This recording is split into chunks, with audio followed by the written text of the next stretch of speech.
நம்ம வந்து லைட்டாக வந்து திருப்பி போட்டு கொஞ்சம் உப்பு போட்டு மூடி வச்சிடலாம்.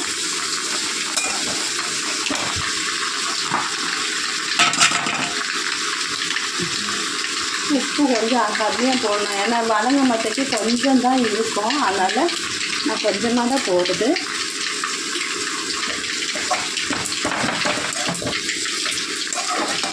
இது எங்கள் ஊரில் இது ரொம்ப ஃபேமஸ்ஸு. கேரளாலலாம் இந்த கீரை நிறைய டெய்லி கிடைக்குவாங்க. இந்த கீரை இங்கே அவ்வளோ கிடைக்காது. இது நான் சொல்லி எடுத்துகிட்டு வந்தது வந்து இன்னும் இப்போ நம்ம மூடி வச்சுருக்கு.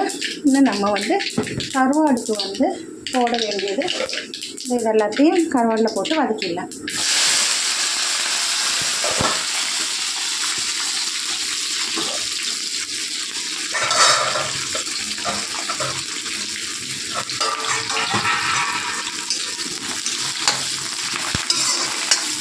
பச்சை மிளகா முழுசாக போட்டுட்டோன்னா அது அப்படி போட்டால் நல்லாயிருக்கும்.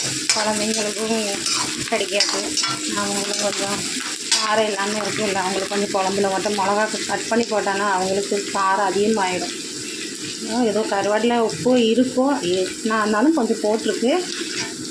சுடு தண்ணியிலலாம் போட்டு கழுவினால உப்பெல்லாம் ரொம்ப கம்மியாக இருக்கும். அதை நம்ம சீக்கிரம் வதங்கிறதுக்கு அந்த உப்பு போட்டுருக்கு. நல்லா வதங்கிட்டுங்க.